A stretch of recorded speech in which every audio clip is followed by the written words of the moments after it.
Hey y'all, and welcome back to the meetup. We are here another Tuesday, fresh off of World Championships in Tokyo. I'm your host, Demitra Carter, and join with me today, we have Nia, also fresh off of Tokyo. Welcome back. The plane. Thank you. Welcome back to you as well. Yeah, we had the same flight together, me, you, and Trey Hardy. Man, except he was in first class. Yeah, Trey. That was so different. We had to walk past him as he was just like... Literally. All right, welcome, Olu. You're a regular now. I'm a regular now. It's good to be back. You know, y'all jumping off the jet. I'm not like you, not freshly jet lag. I got other lag in my legs, but you know, we're here. We're here. And y'all didn't get to fly first class, so I feel like we're somewhat equal because I didn't get to go to Tokyo at all. So hey, it's good. It balances. It balances. It balances. It all works out. I love it. We're going to get right on into this track and field deep dive. I'm going to kick us off with a world record that was broken, something that probably didn't shock us, but it's always nice to see. Mm-hmm. Mondo Duplantis does it again, breaks his own world record with a 6.30. This is his 14th world record, which is insane to say for somebody. And I think to be alive during his lifetime, insanity. But yeah, did it for the 14th time in a row. And when I talked to him afterwards, asking him like, hey, do you ever surprise yourself? He goes, yeah. Wait, actually, no. I'm like, period, as you should. You put the work in, you should expect certain things. But yeah, what was going through y'all's heads when he broke his own world record? Man, the first thing I thought was like, okay, 14 world records, $100,000. That's 1.4 milli just off of world records alone. And that's kind of nuts because that's just bonuses. But, I mean, without looking into his wallet too much, I'm like, this man has rewritten. He's playing this video game as the character in it, but he's also the one who designed the game. It's like he's rewriting the pole vault in his own way right now. We talked about this on the last episode. We said it was going to happen. Yeah. We said it was a matter of time. But it's like, it's crazy when anytime you set a PB, it's a world record. Like no one else, but you get to do it at will. Like, I'm speechless. I literally am speechless with this, man. Yeah, I can only echo with what you guys are saying, because honestly speaking, my first thing is, what a privilege it is as a fan to see something like this. I don't think, and I feel like I can confidently say, like, in this lifetime, are we going to see another pole vaulter this dominant? Yeah. And, maybe, anything's possible, but I'm going to kind of go towards no. Yeah. So to be able to see this and then see someone having so much fun with it and the celebration after every single world record, it's nice to see, and you feel the emotion that you kind of like encapsulates what you might be feeling. And then again, the money. And he also gets bonuses from his sponsor. It's something that I think we are so privileged to watch every single day, especially with the athlete who has such an appreciation for the sport, but more importantly for pole vault. He says it's like this beautiful circus-like act, and to be able to do it is, he said, it's a blessing. He said this after Zurich. So to see that, I'm speechless every time, all 14 times. Yeah. Every single time. I love it. We'll obviously be talking about Mondo. I mean, the season's kind of a wrap now, but we'll keep on talking about him as next year comes around too. Yeah, the next world record. Yeah, the next record, but also the next album drop. He said he's going to get FloTrack the demo before he releases it. So. Oh, this is news to me. Oh yeah. Oh, I interviewed him. And wow. He was like, Athletes Lounge has been giving us all this promo, or giving him all this promo, but apparently it's a mix. I can't remember the exact word, but I guess it's like. It's some other country type of music. Like, he's like, I'm curious what you would think of it because it's not all in English. Oh, really? So he's like, I don't know how you would, like, if you would appreciate the music, if you would like it. He said it's not as harsh as, I believe, German. Oh, so it's not Swedish? I believe it's somebody else is on it. Okay. It's on YouTube. Y'all can go back and look it up really quick. Research. I'm going through a lot of jet lag right now to remember everything, but yes, it's something that's a little bit different than what he normally produces. Oh wow. Which is why he was like, I'm curious to see how you would feel about it. No, I'm already feeling it. I love it. I'm an eclectic music listener. So I think you're gonna like it. Yeah. I'm ready. Send it over my way. I think it's gonna do well. Yeah. And international music tends to do well here because I think I listen to a ton of Bad Bunny, a ton of Afro beats. If it's good, it's good. I think that's the point. It's good. Yeah, absolutely. And if you could break a world record, I'm sure you could create great music. Mm-hmm. Yeah. All right, another record. This one was very close to the world record, which is why I included it. And she entered into a new event, which I think is so important to talk about. Sydney McLaughlin-Lavroni goes 47.78, championship record, beats a lot of the women 400 runners that we know and love. It's the second fastest time in history in this event. And then she lowered her own American world record. For context, the world record that stands right now is 47.60. And she came out here and went 47.78. And this is the first time that we saw her smile. crossing the line. Even when she broke the American record in semis, she didn't smile. Like she was like, she does what Sydney does, crosses the line, looks and keeps going. But finals, we got to smile. Yeah. Yeah. We got a smile. We got a ton of emotion. It feels like she looked like she surprised herself. Yeah. And talking to her afterwards, she's just like, I'm still trying. I don't even have much words to say. I'm still trying to, digest this information. But this race had so many storylines. Yeah. But one of the ones in particular is that USA is so much back on top. It's been USA has always had depth at the 4. Don't get me wrong. But on the women's side, it's been since I don't think American woman has won World Championship since 2017 when Phyllis Francis did it. And it's always been a thing where we had great people for a great relay, but now we got that one person back on top, and that's Sydney McLaughlin-Ravoni. And what a way to be back on top convincingly. Yeah. 47-78. Second time all-time time. What? Come on. Yeah. Yeah. Okay, we just talked about being speechless with Mondo. We got to actually say something now. But like, if I had to say something, it's this. It's like, we talked about Sydney as being the great athlete, and we also made some projections. I said this on another show. My predictions are in shambles. So don't go do research on that. Don't go pull receipts.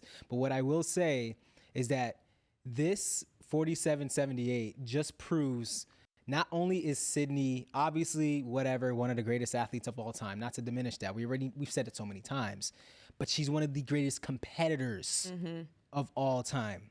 I've been saying some kind of lukewarm kind of hot takes lately, but I don't even think it's a hot take to say that we can start looking at her and her dominance. Hear me out. In the same way we look at certain basketball greats, can we not? Because she's starting to again, just like the way Mondo's rewriting things, she's stepped out of her own main event just to shake her legs out. She actually talked about this maybe 2-3 years ago. I don't remember which meet it was, but she was saying something along the lines of, we're going to take the hurdles out of the way. We're going to see what we can do over the flat after we get the hurdle world record out the way a couple more times.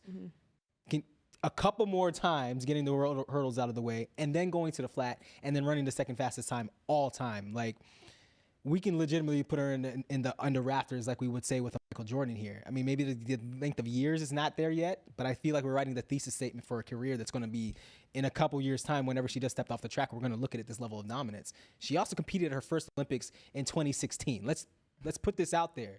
How old was she then? So 16 years old. So, I mean, speechless again. Hats off. Like, this is just so impressive to me. It's like, really, there's a lot of moments with this meet that really like were emotional for me.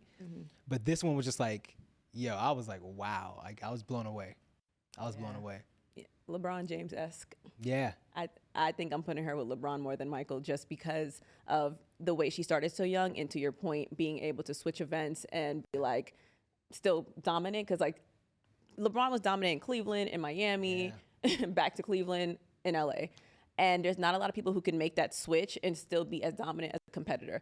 When she goes into a certain event, she's automatically changing the whole field, the whole storyline, almost everything about it, and is an automatic contender. The same way any team that LeBron goes to is an automatic contender. Hey, I would say it boldly. I don't even want to be like, nah.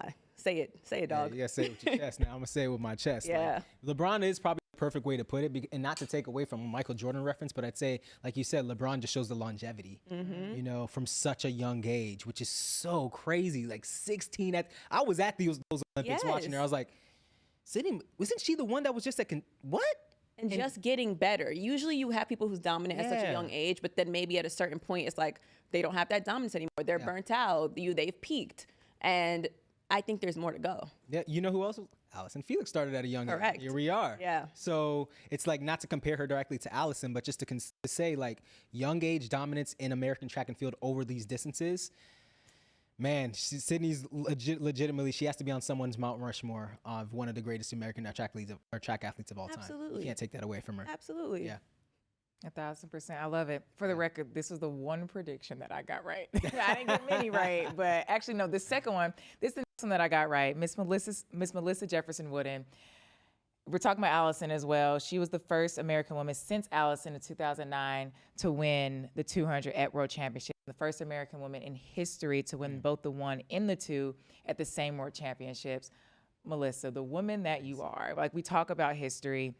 like, I think for her to come out the year that she's had, but to come out and dominate and dominate and dominate, and for her to still dominate at Worlds and then also leave with 3 gold medals, like, it's impressive. Yeah. I feel so privileged to have watched this in person. I keep saying this on every time we mention her name. Like, and there's also something else I want to talk about with that 3rd medal, but we'll talk about the 1 and the 2 first. Like, to have been able to see the level of intensity and intention with the training sessions down in Orlando, to see this pan out. It's like, I mean, she came out of Philly saying, like, I guess I run the 2 now, something along to that effect. To come out and double, first American woman to do it, the times she dropped in order to do it, 21:68, what is that, 8th all time in the 200? And at the beginning of the season, she didn't think that was one of her main events. No, you don't get the privilege to say this is not your main event anymore. You run the 1, you run the 2. You are one of the greatest to ever do both of those things. How do you do that? How do you go from not even having something on your radar to at the end of the season, like, yeah, not only am I here, but I've established myself. Yeah. Like, whew, chills. It gives you chills. Yeah. I have chills right now. And I think a big part of that is her support system. Yeah. Dennis Mitchell absolutely adores her. Yeah. Her teammates absolutely adore her. Like, every single person was screaming for her at the side of like, they were like, oh my, you would not even know that they were also competing at that same meet. Her family was out there and she believed in herself. We seen it time and time again. This is a different Melissa. She said it out of her mouth. She's like, I have something to prove, because everyone was really trying to discredit her bronze medal at the Olympic Games. Crazy. But if anyone's discrediting it now, everybody was here and she beat everybody that she claims, you know, but there's more to come. I think that's the crazy part about this. When I spoke to Melissa after her semifinals in the 2, I was like, how great do you think you can be in this event? She said, I have a certain number in my head. I'm not going to tell you yet, but I got a certain number in my head. At the press conference, I revisited that after she won the 200. She said, honestly, I really thought that I could have won 21.5 today. So now imagine what we're going to see next season. Yeah. She has that number in her head. She's been training hard. She continues to train hard. And again, that belief in yourself, knowing you can do something and then proving to yourself that you can do it, making history and all of those things. Yeah. There's more to come. That number 8 may turn into like a number 5 soon. Yeah, that's for dangerous. Sure. That's dangerous. And look, so I was watching her run that 200, and if you saw the look in Melissa's eyes, she looked like, you know, if you ever watch those AAU meets, and I say this with the utmost respect, when you got the AAU meets. All right, hold on. Where we going? Hear me out. This is a good thing. You AAU meets, you have one of those star athletes that's just so much better than everybody else. Yeah. And it doesn't matter how far ahead those kids are, they are looking to that line just like they're gritting their teeth, they're going. If you look at Melissa in that 200, she had some distance between everybody else. And she still did not look to the left. She didn't look to the right. She didn't get caught up in these moments of trying to like look so cute across the line. She was a dog. You didn't see any relaxation in her face until she crossed the line. And so, again, like the level of greatness, and you said the belief in herself, you can see it in how she was running. Like, she's not distracted by anybody in any other lane. Even if she looked left or right, she wouldn't have seen nobody. So like, it was just so impressive to see that. Like, it's a class example of how to be at the top of your game and also execute, because she ran through that line. I think that's a lot of things, something we don't see a lot of great athletes doing right now sometimes, you know? It's so true. And her mechanics were impeccable. She spent very little time on the ground. Yeah. It's crazy. Yeah. Crazy. Yeah, I cannot wait to watch her again this next year too, because I feel like early on it was just like, oh, she's running. Now I'm like, nah, girl. I my not expectations, but I'm like, I know you can run fast, and I want you to get everything that you deserve. Yeah. Yeah. Absolutely. I love it. All right, we're gonna go into men's field events really quick. We have Pedro. He dropped a 1791 world lead right when it counted the most in the final round. Talk to me, Olu. I'm going to you because this is this is my event. I'm pretty sure y'all might have jumped against each other at some point. It's like, okay, I'm not making this up. Pedro Pichardo, where to begin?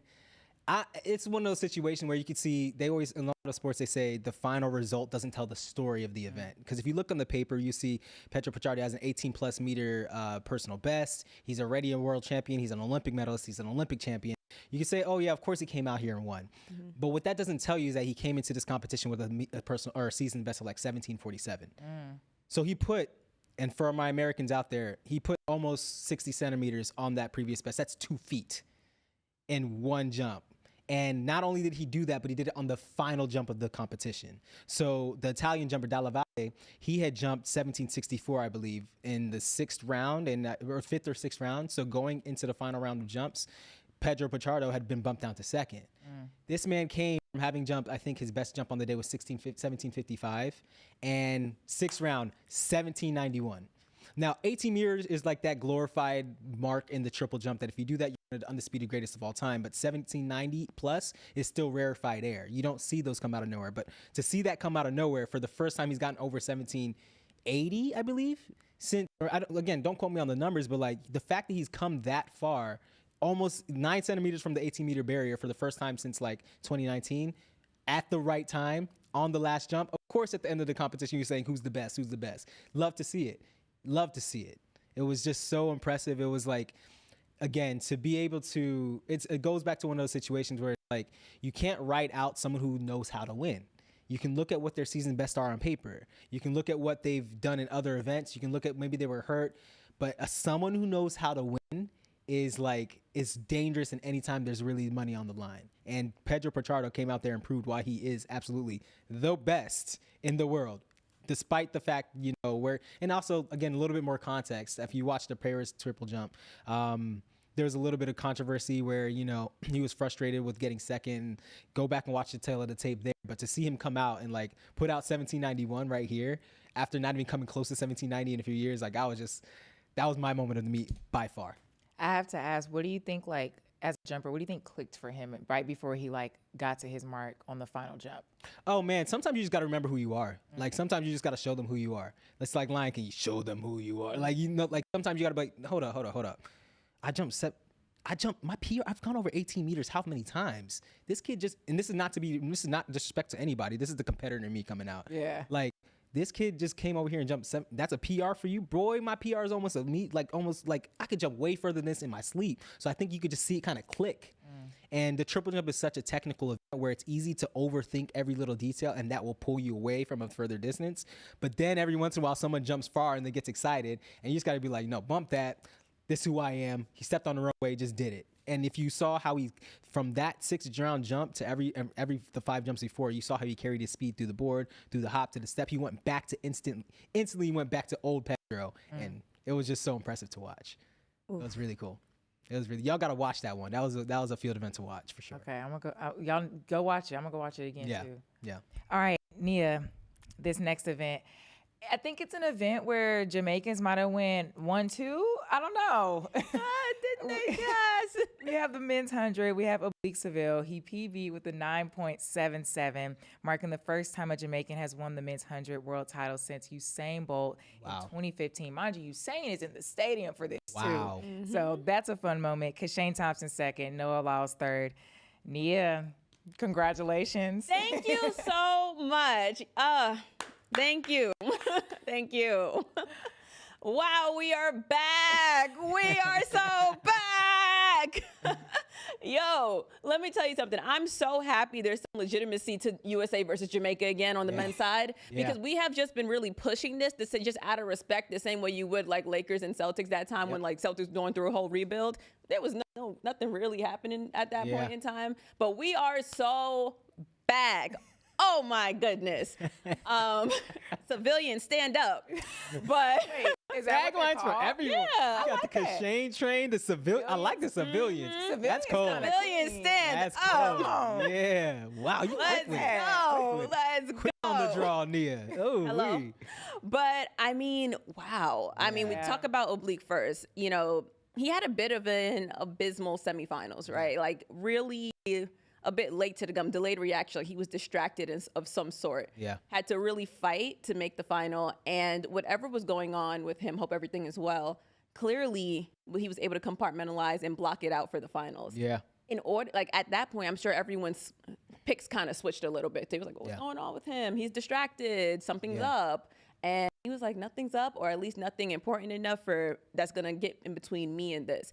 In Lausanne, he said it's going to be very hard to beat him because he got it figured out. Yeah. Between his start, his finish, his middle, he got it figured out. Like we always say, and Demitra, you've said a couple of times with Kashane, like the end is suspect. And I mean, that's what kind of got him in this meet right now. But with oblique, he was like, there will be nothing suspect about my race. Yeah. And it's going to be very hard to beat me. And his top end speed proved superior, which is crazy. You have Noah Lyles in the race, who I think has the best top end speed in the sport right now. Yeah. But I am so happy that we got some legitimacy back to this rivalry on the men's side, because the women were the ones that were carrying for a little bit. But yeah, what a time. This is the first time since 2012 that in a world major championship, Jamaica has gone 1-2. Since, 2012 Olympics, that was the last time we went 1-2. So it was very cool to see it live. The fans were going crazy. You saw green, black, and gold at the finish line. And I was like, who let all y'all here? No, they have literally horns in the section. And I love it. I loved every single part of it. And then you got, to your point, Usain Bolt is watching it. And again, we got to talk about the amazingness of Glenn Mills. He's an amazing coach. He has multiple 100-meter world champions under his belt, from obviously oblique now, and Usain Bolt and Johan Blake, Kim Collins for some throwbacks if any of you guys remember. But he's one of those coaches that's up there for Jamaica. Yeah. Ooh, again, chills. We're saying the same thing over and over. It's like, we did try to say that. I mean, it's not even about what we're saying. There was a track record of oblique not being able to perform in the big meets, and I just loved seeing that. What I love about Oblique Seville is that he's got like that. I don't want to call it dark horse energy. How can you be the dark horse at the front of the pack? However, he still moves. He has not let this new limelight take him out of his own lane. No pun intended. Like, he ran a personal best, ripped his shirt off, went Super Saiyan on the track, but still didn't fix his mouth to say anything about Noah's comments. You know, still just showed up, went to hey, I came out here to prove what I got to do. And then someone in the interview section or in the mix zone was asking him about, what does this mean? He's like, it's history. You can't take this away from me now. Like, you see it. And to be able to be so confident about your win and how you did it, the tail of the season, especially even the tail of the semifinals, to your point, Nia, but then to also still stand with that medal around your neck and be like, yeah, I'm that guy. Yeah, finally. And don't have to showboat about it. He was still oblique after that gold medal was around his neck. And you see, there's nothing. I mean, again, you win how you win. There's not to say anything about the people, but you see some people get medals around their necks, and then it's kind of change. They step out of their element, and maybe that's what leads to a little bit of inconsistency later on. But watching that, it felt like the start of something new, because to see how he won that, but didn't lose track of who he was as a person. It came straight through in those interviews. I have a feeling he's going to carry that confidence going forward. Absolutely. I mean, you get a gold medal around your neck in the 100, 1-2 for Jamaica, but also, again, you are able to beat the people who people were considering oblique because we've seen his season, but the story was really, is Shane going to finally do it, or is Noah going to go for this three-peat? We weren't saying the oblique story was kind of like taking a backseat to all that, when really we should have had our eyes on him from the beginning. And it was reasonable too, because there's been countless times when oblique has failed to show up at certain events. Yeah. But I mean, he was like, yo, thanks for counting me out, because here I am. Because I was on the Kashane train. Yeah. And I briefly mentioned, I think oblique is one of the most talented in the field, just all things considered. But I was like, but can he show up? And he did. And I really hope this is going to carry over into the 200 at some point. He was supposed to run the 200 at trials, but after he aggravated something in his hamstring after that one, I'm sure for precautions he decided to scratch. But now imagine a healthy oblique, 2027, we may see him do that 1-2 double.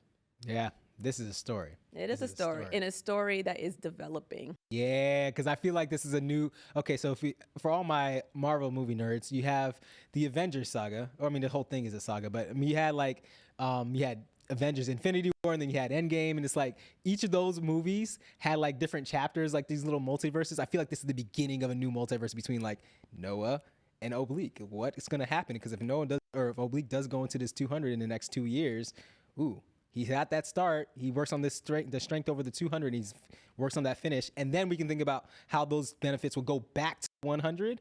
And I think we're in for something special. Yeah, he got one of the greatest coaches on his side. So nice little package for greatness, if I must say so myself. Yes, indeed.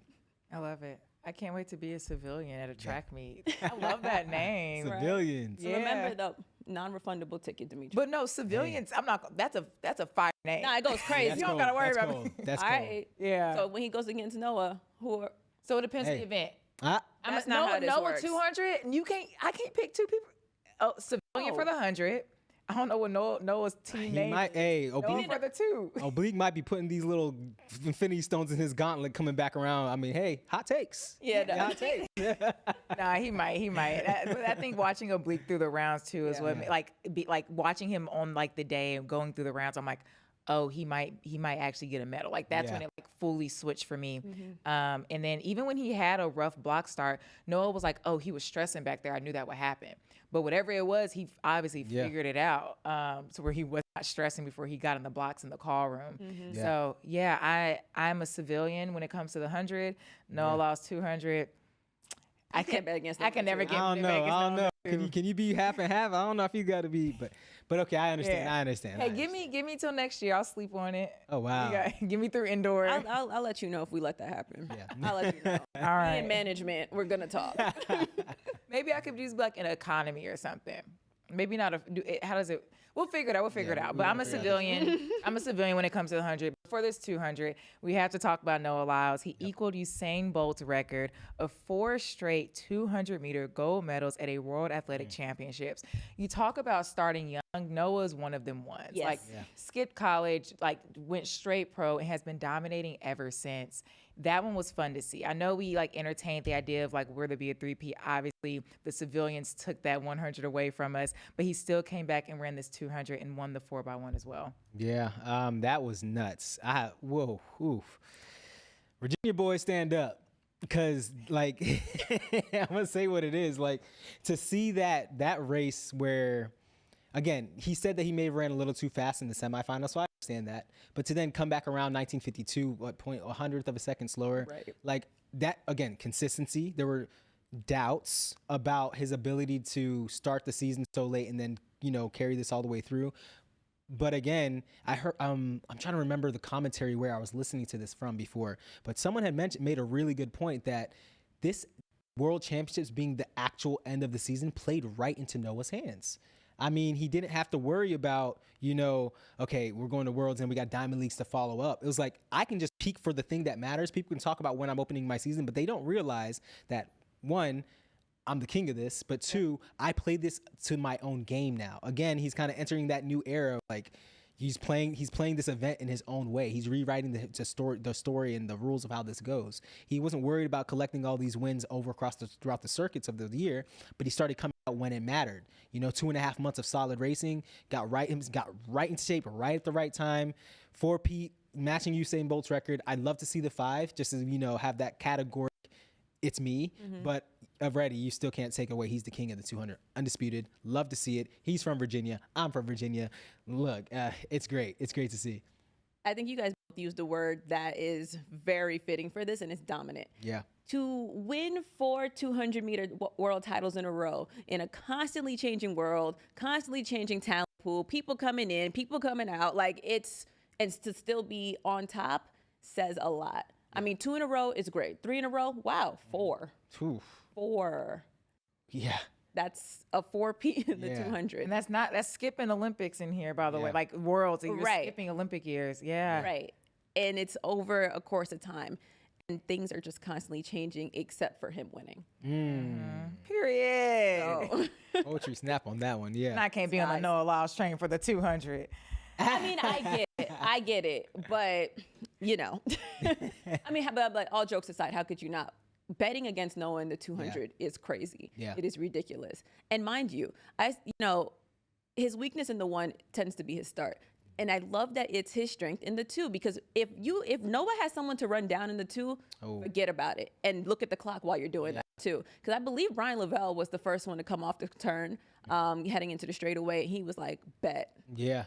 And 1952. Come on. The way Noah in the semi and the finals, the way Noah ran off that corner, off that curve, coming off into the straight. Oh my gosh. Like you said, he kind of has that little bit of a rabbit in front of him.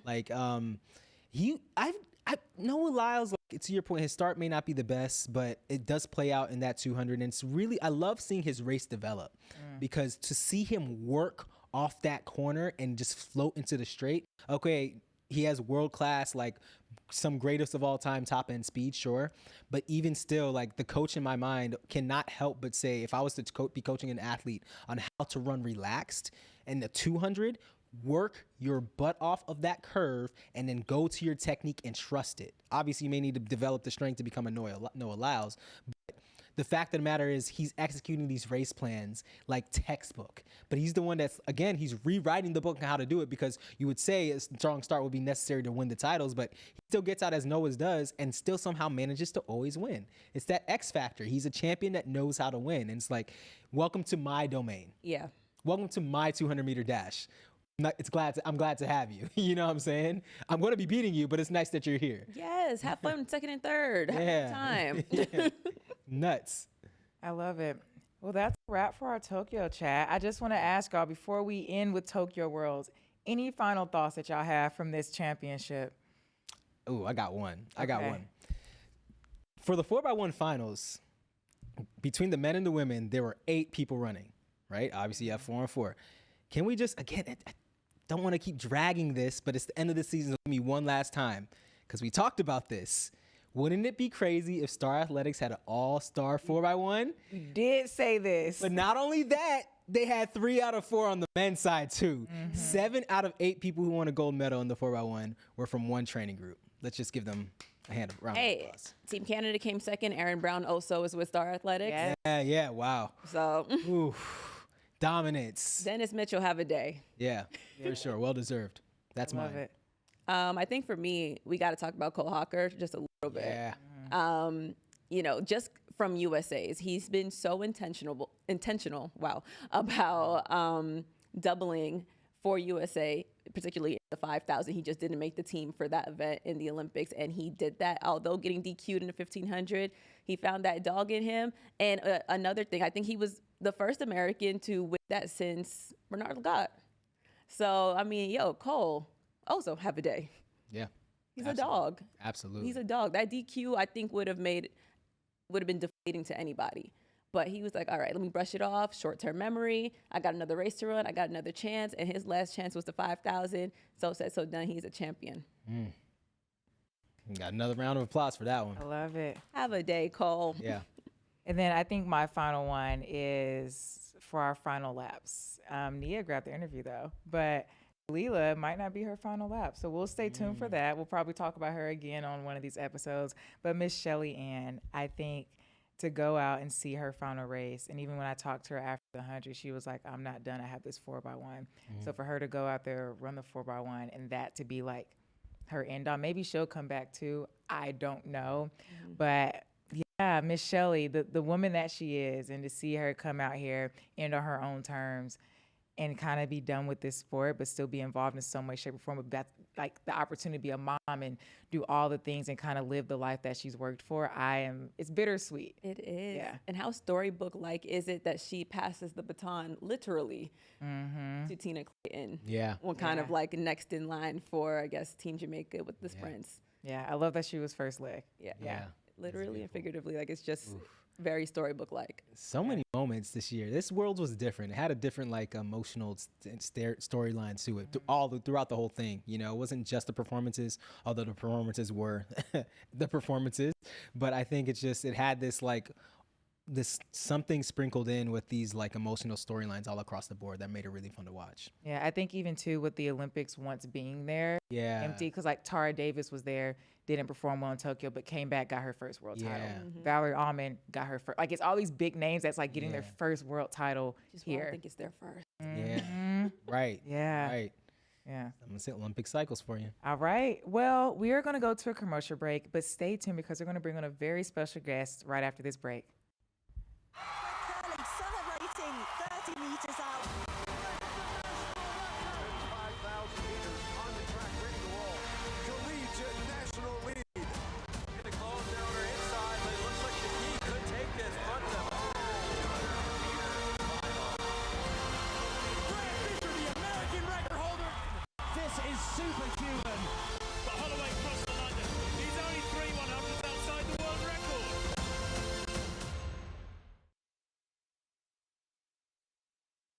Hey y'all, we are back from our commercial break, but I'm so excited to welcome a very special guest. You might have seen him on TikTok, Instagram, somewhere in the social space. He's a Red Bull athlete, just transferred from the University of Texas at Austin all the way to Lubbock, Texas, in Texas Tech. Welcome to the meetup, Sam Hurley. Yay! Thank you so much. I'm excited to be here, and yeah, it's gonna be fun. Thank you for having me. I love it. I'm so happy that you're here. I know we're fresh off of a Tokyo trip, but you were watching back home.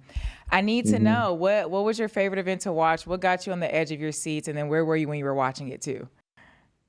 Right here on my couch in my living room, first off, here in Lubbock. There was a bunch of super cool moments. I think personally, watching Mondo break another world record is always fun to watch, always super cool.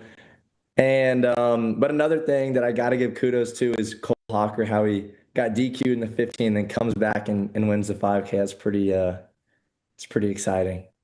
Yeah, no, that was insane. Like all the emotions. Oh my God. Yeah, I think to be DQ'd after you finish a race too. He kind of knew in his like post-race interviews. He was like, Yeah, he did. yeah.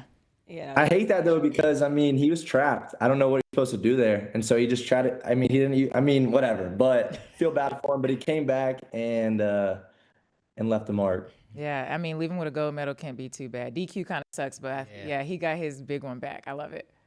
Mm-hmm. Sam, when we talk about stories and whatnot, tell me, why Texas Tech? So many reasons, but I think most importantly, I think this is the best place to set up my future and my future goals and everything I want to accomplish. I think this is a place to do it and to set me up for the road to LA 28 and to finish my collegiate career strong and hopefully with a bunch of accolades.